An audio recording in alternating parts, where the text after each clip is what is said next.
곡간에 넣으라 하리라.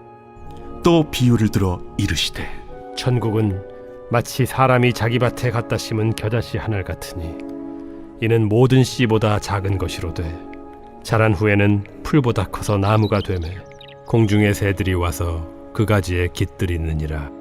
천국은 마치 여자가 가루 서말 속에 갖다 넣어 전부 부풀게 한 누룩과 같으니라.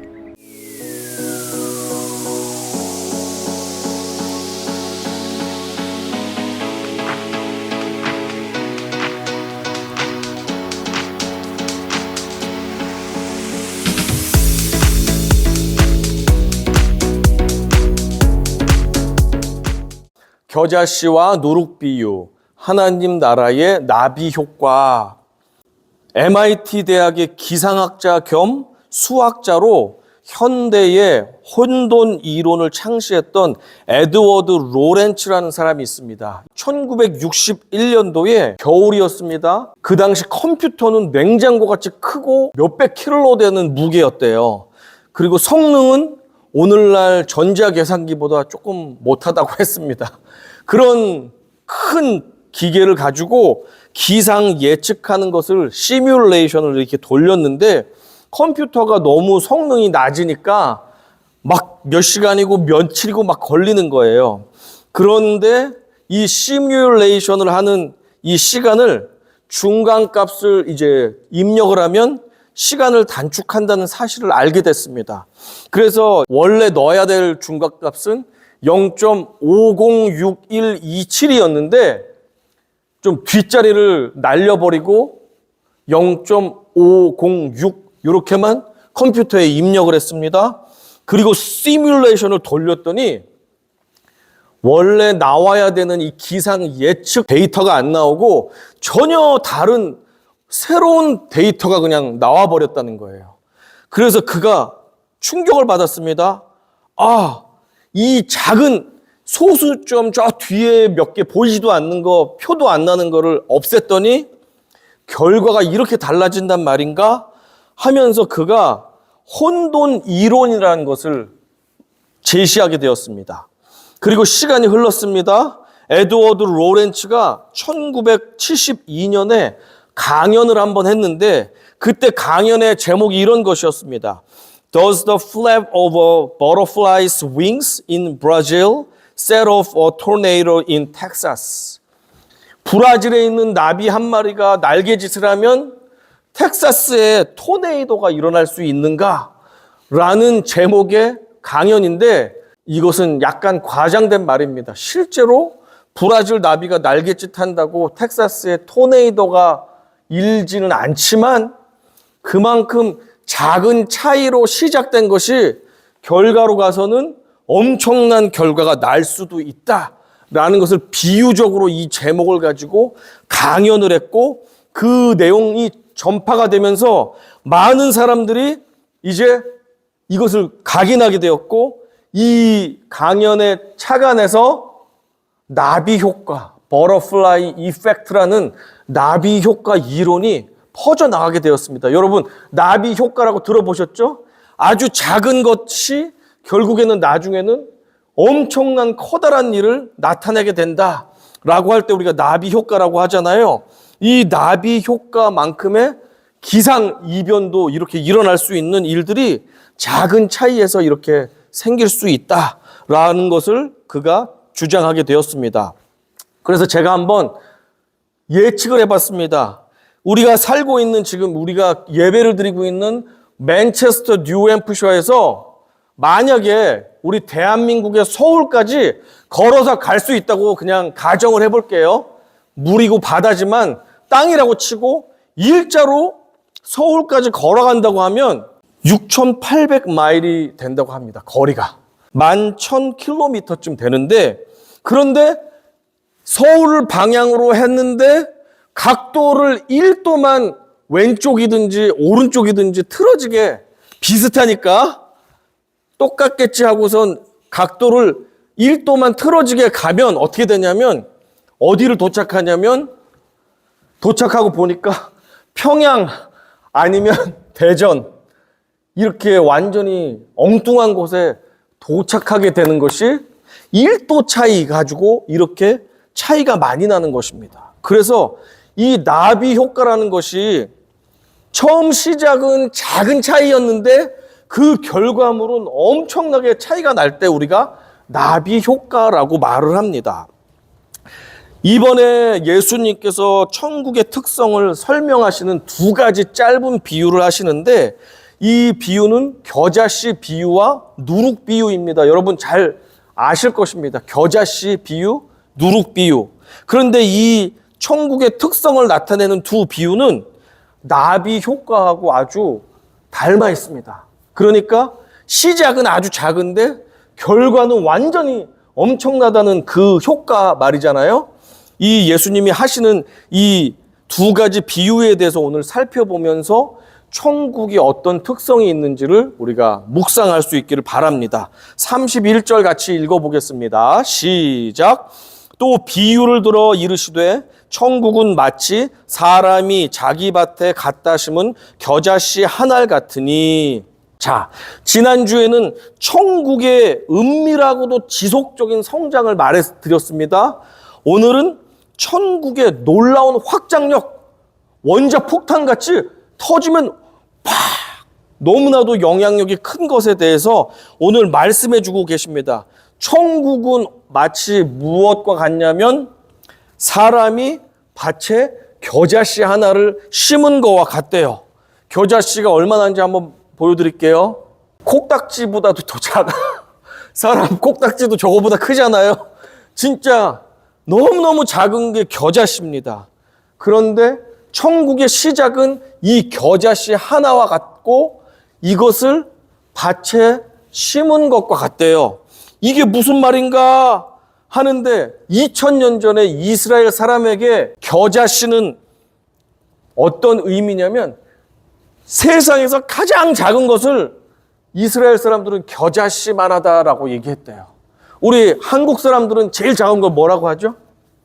눈곱만 하다고 하지 않나요? 눈곱만큼 작아 라고 말하잖아요. 아니면 머리카락처럼 가늘어 라고 말하는데 이스라엘 사람들은 제일 작은 거를 겨자씨만큼 작다라고 말한대요. 그러니까 예수님이 천국, 저 무한한 하늘나라 천국이 어떻게 시작되는지 알아? 눈곱만큼 작은 것부터 시작돼 라고 말씀을 합니다. 그런데 이 말씀을 듣는 사람들은 갸우뚱할 수밖에 없습니다. 왜냐하면 이스라엘 사람들에게 겨자는 어떤 식물이냐면 잡초와 같이 여기는 식물이었습니다. 왜냐하면 겨자는 심기만 해도 안 심어도 바람에 날려서 그냥 번식을 엄청 잘한대요. 그리고 뿌리가 얕아가지고 어디든지 씨만 떨어지면 그냥 막 자라서 밀밭이고 무슨 밭이고 다 겨자가 그냥 덮어서 겨자를 제거하기 바쁘다는 것입니다. 이스라엘 사람들에게. 그러니까 이스라엘 사람들이 겨자를 양념으로 먹긴 했었지만 이 탈무드나 미시나 같은 예수님 그 바로 직후 시대에 있는 문헌에 보면 겨자를 심지 말라라고까지 말할 정도로 겨자는 농작물로 취급을 안 했습니다. 잡초와 같이 다른 작물들을 막 나쁘게 만드는 잡초 역할을 했기 때문에 겨자를 굳이 농사짓지 말라라고까지 가르치고 있습니다. 그런데 예수님이 천국은 이렇게 눈꽃만한 겨자씨를 사람이 자기 밭에 정성스럽게 심는 것과 같대요. 그럼 무슨 말이에요? 아무도 겨자를 밭에 심질 않는데 우리 이스라엘 사람들은 이상하네, 왜 저런 엉뚱한 말씀을 하실까라고 하면서 말씀을 듣는 사람들이 듣겠죠? 엉뚱한 말씀을 하시잖아요. 겨자 같은 잡초를 왜 밭에 심어? 밭 농사 망치게? 라고 하면서 이 사람들이 계속해서 집중해서 들었을 것입니다. 왜 겨자씨를 밭에 심을까? 라고 말씀을 하는데 예수님 말씀 다시 한번 31절을 확인해 보겠습니다. 자, 다시 읽어볼게요. 시작. 또 비유를 들어 이르시되 천국은 마치 사람이 자기 밭에 갖다 심은 겨자씨 한 알 같으니. 자, 일부러 밭에 겨자씨를 심었다고요? 왜 그랬을까? 32절 읽어보겠습니다. 시작. 이는 모든 씨보다 작은 것이로되 자란 후에는 풀보다 커서 나무가 되매 공중의 새들이 와서 그 가지에 깃들리느니라 라고 되어 있습니다. 자, 집중을 해서 겨자씨를 밭에 왜 심을까 하고 있었는데 그 겨자가 자랐는데 풀로 자라는 게 아니라 뭐로 자랐대요? 나무.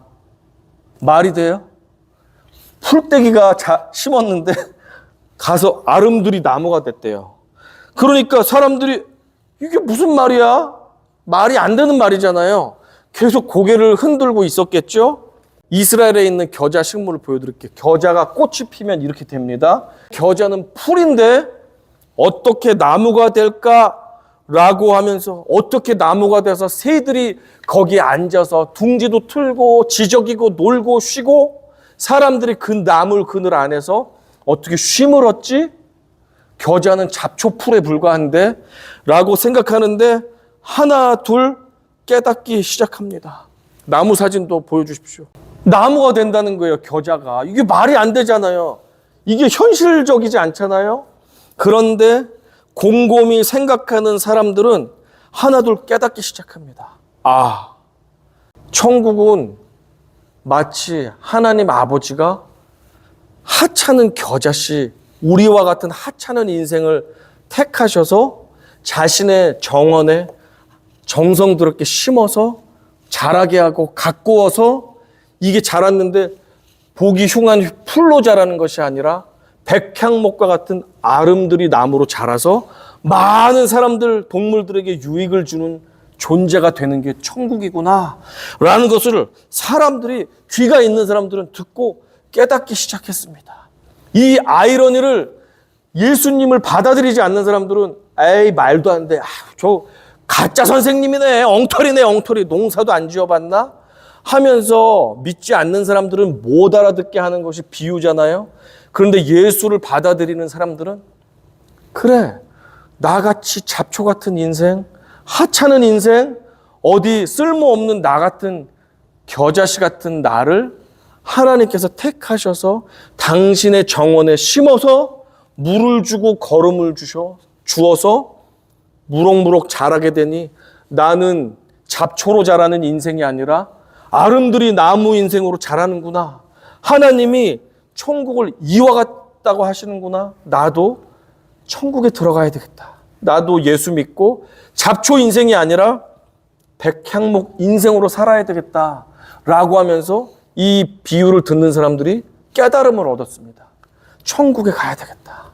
천국에 가야지. 이 세상은 소망이 없고 서로 싸우기 바쁘고 정말 관세가 올라가고 세금이 올라가고 이 나라 저 나라가 전쟁하기 바쁘고 서로 힘 있는 나라가 힘 없는 나라 누르기 바쁘고 인플레이션이 돼서 먹고 살기 힘들고 정말 피부기 색이 다르다고 차별도 받고 이 세상은 고난과 어려움이 많지만 저 천국에는 비천하고 아무 소용없는 겨자씨 같은 나를 택하셔서 거대한 원목으로 자라나게 하시는구나. 나는 저 천국에 가야 되겠다. 하고 하는 비밀을 예수께서 말씀해 주셨습니다.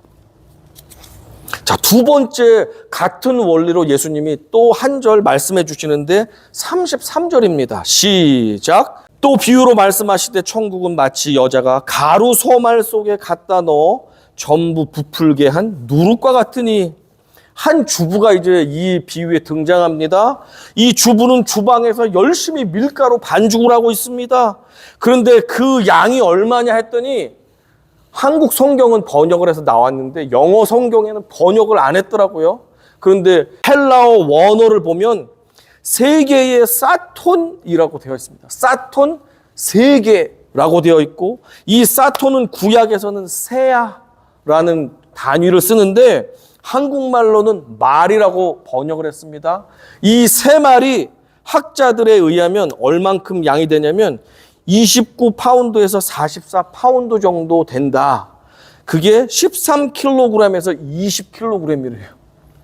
우리 한국에서 큰 쌀 포대가 20kg이거든요.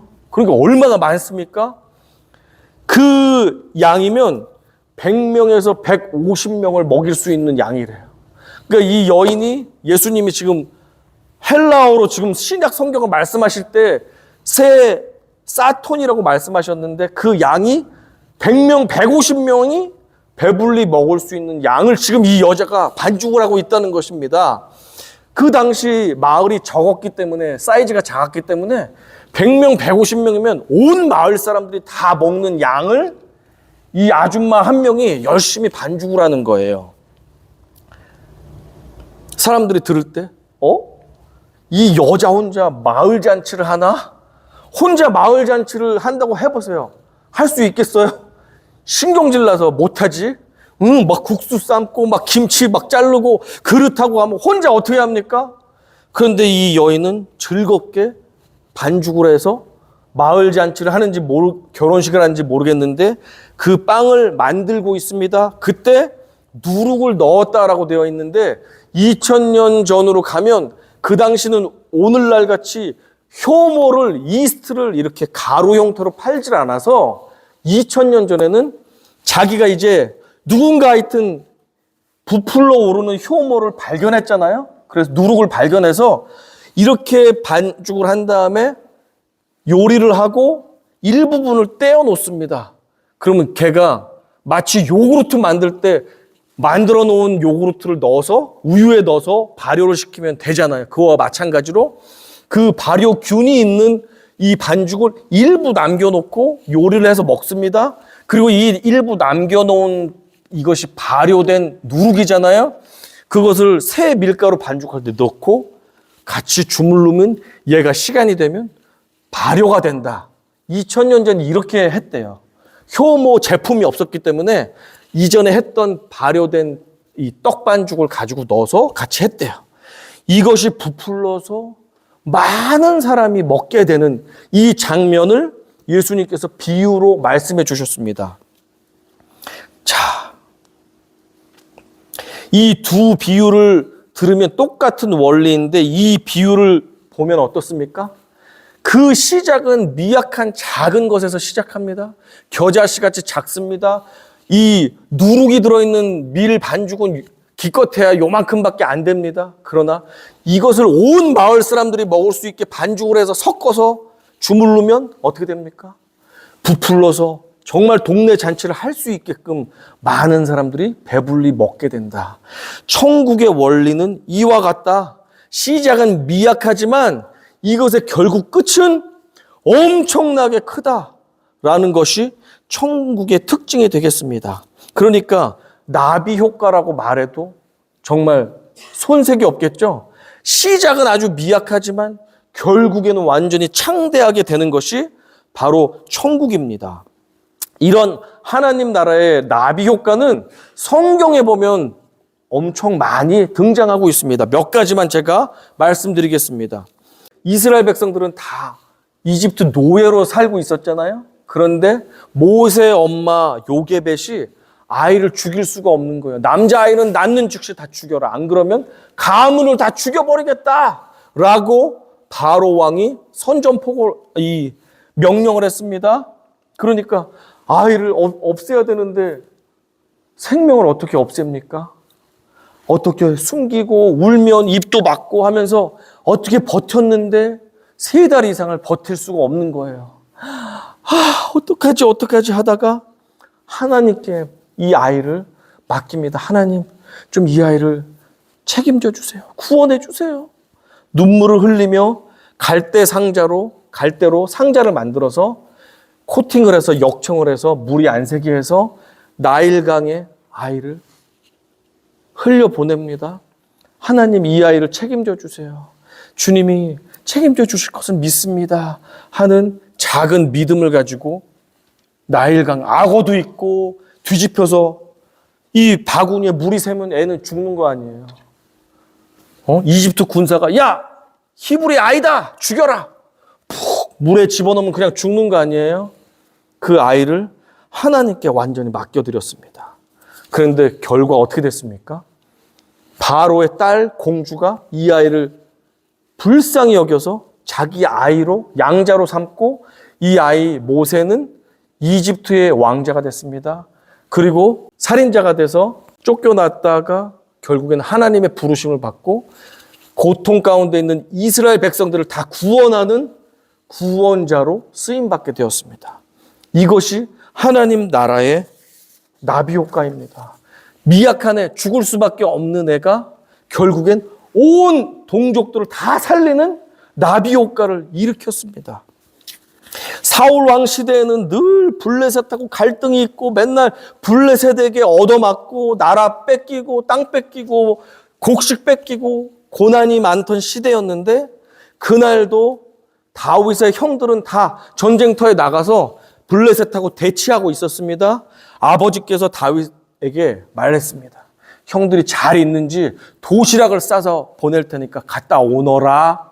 예 아버지하고 전쟁터까지 갔더니 골리앗이라는 장군이 야 이스라엘에 너희들은 이 쥐새끼만한 놈들 너희 하나님이 어딨어?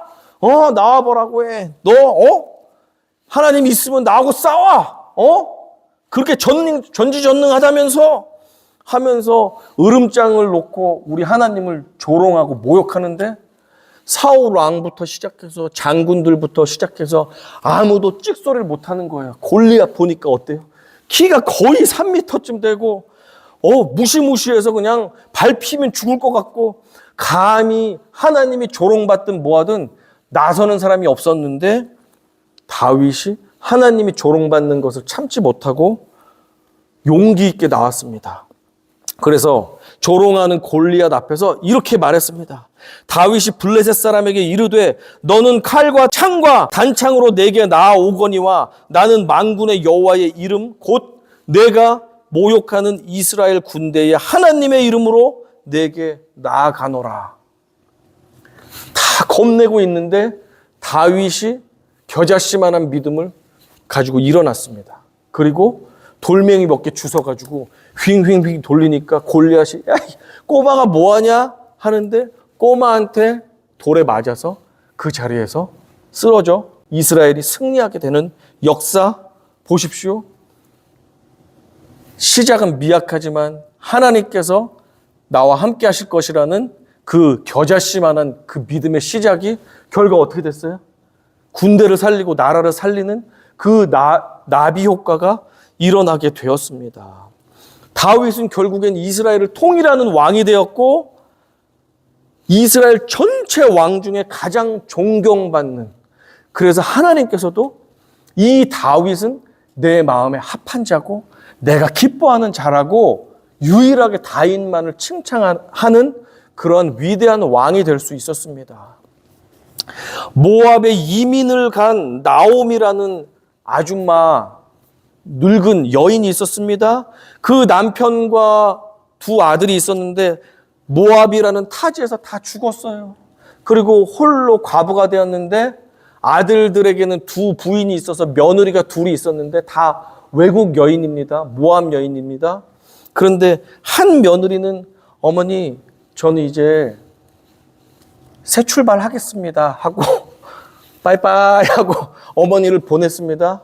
그런데 룻 며느리 한 명 룻만큼은 어머니의 하나님이 저의 하나님입니다. 어머니가 가는 곳이 제가 가는 곳입니다 하고 풍년이 이제 생겨난 이스라엘로 이제 귀국을 합니다. 이제 역이민을 하는 거예요. 그런데 룻이 어머니를 따라서 갔습니다. 얼마나 귀합니까? 그 믿음을 하나님께서 보시고 그 중심을 보시고 하나님께서 보아스를 만나게 하는데 보아스와 가정을 이루게 하셨습니다. 그리고 그 가정 가운데 자녀를 낳았는데 자녀의 이름이 오벳. 그 오벳이 아들을 낳았더니 이새 들어보셨죠? 이새가 누구의 아버지예요? 다윗의 아버지죠. 다윗의 할머니가 되는 역사가 이 룻의 진실한 그 마음, 겨자씨같이 작지만 진실된 그 genuine faith를 가지고 하나님께서 들어서 정말 온 사람이 먹을 수 있는 풍만한 은혜를 롯의 믿음을 통해서 그렇게 허락해 주셨습니다. 이것이 바로 하나님 나라의 나비 효과 아니겠습니까?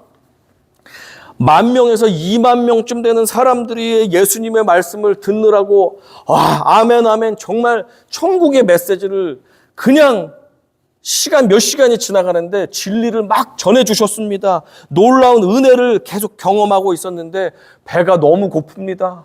먹을 것이 없습니다. 음식점이 없는 곳입니다. 그때 어떤 소년 하나가 물고기 2마리와 보리떡 5개 도시락을 가지고 왔는데 자기 혼자 먹어도 되잖아요. 이 도시락 내 건데 내가 먹으면 되잖아요. 그런데 이 소년이 예수님이 저렇게 위대하시고 능력이 있는데 이 작은 도시락이지만 예수님께 드리면 혹시 선한 일을 하실지도 몰라. 아니면 그 정도 믿음이 없어도 저 귀한 부흥 강사 예수님에게 식사도 못 하시고 이렇게 귀한 은혜의 말씀을 전해주셨는데 내가 그냥 먹지 않고 강사님 예수님께 이 도시락 전해드려야지만 해도 굉장히 훌륭한 학생이죠. 굉장히 마음씨가 좋은 헌신되고 귀한 젊은 소년입니다. 그렇게 이 아이는 자기가 먹지 않고 이 도시락을 예수님께 전해드렸습니다. 그랬는데 이 작은 도시락 10,000명, 20,000명이 도저히 먹을 수도 없어요. 그죠? 겨자씨만큼 도시락을 분해하면 1인당 겨자씨만큼 입에 넣어주면 아마 다 먹을까? 그 정도 양밖에 안 돼요. 그죠? 5,000명이 남자만이니까 여자는 남자보다 더 많이 오잖아요. 애들도 얼마나 많습니까? 10,000명, 20,000명이 넘는 그 사람들을 이 도시락을 분해해서 준다면 겨자씨만큼밖에 나눠 먹을 수가 없는데 그것을 예수님께서 감사 기도를 하고 나누었더니 어떻게 됐습니까? 모두가 먹고 12광주리가 남았죠. 12광주리라는 것은 성경의 12로는 완벽한 퍼펙션을 나타낼 때 사용하는 이 단어인데 11광주리도 아니고 13광주리도 아니고 12광주리가 남아서 하나님은 5,000명, 10,000명뿐 아니고 온 인류도 다 먹일 수 있어 라는 것을 지금 나타내기 위해서 이 기적을 행하셨어요. 이것도 하나님 나라의 나비 효과입니다. 시작은 미약하지만 끝은 창대해지는 그 역사가 하나님 나라의 나비 효과입니다. 예수 그리스도를 생각해 보십시오. 아무 이름도 없고 아무 빛도 없고 나사렛 촌구석에서 목수 아버지 그 가정 밑에서 태어났습니다.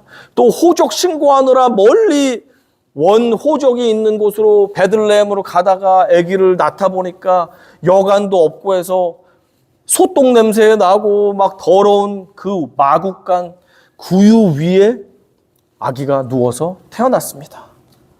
예수님의 시작은 그냥 흙 묻고 똥 묻은 겨자씨 같이 아무런 존경할 만한 것이 없고 아무런 빛나는 것이 없습니다.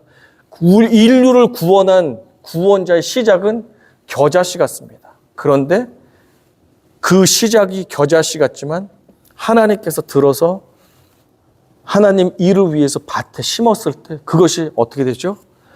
겨자씨가 자라나서 어떻게 됩니까? 예수님이 공생애를 시작합니다. 12명의 무식한 교육도 받지 못한 12명의 하여튼 특별한 사람들을 다 뽑았습니다. 욕먹는 세리부터 해가지고 막 데모하는 열심당원부터 시작해가지고 이것저것 하자가 있어 보이는 사람들 12를 택합니다. 그래서 그들이 배신도 하고 싸우고 미워하고 예수님을 의심도 하고 하던 부족한 사람들인데 그 사람들이 어떻게 됩니까? 나아가서 70명이 됩니다. 70명이 나아가서 120명이 됩니다. 120명이 나아가더니 3,000명으로 늘었습니다. 3,000명이 나아가서 5,000명이 되었고 그 다음에 사도행전 21장 가면 수만 명으로 예수를 믿는 사람이 늘어납니다.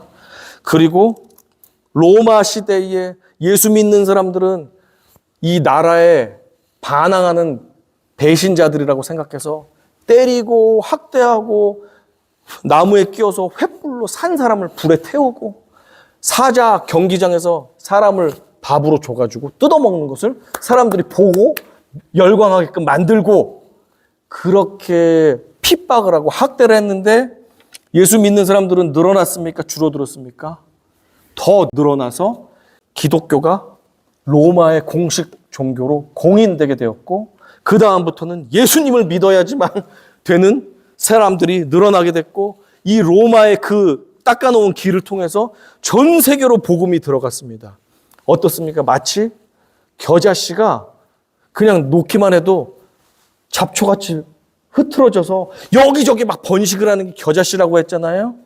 겨자씨들이 점점 퍼져나가서 전 세계로 퍼져나가는 역사가 일어났습니다. 이게 정말 메이크 센스 하죠? 천국은 마치 겨자씨를 심어 넣은 것 같이 됐다고 했는데 겨자씨의 파급력이 엄청난 것이 계속해서 퍼져나가서 온 세계를 퍼지게 되었고 한반도에 있는 우리들까지 예수 믿어서 결국엔 미국에 이민 와서도 예수님을 믿고 있습니다. 이러한 역사가 천국은 미미한 겨자씨로부터 시작되는 것 같지만 결국에는 완전히 번성하여서 가득 차게 될 것이다.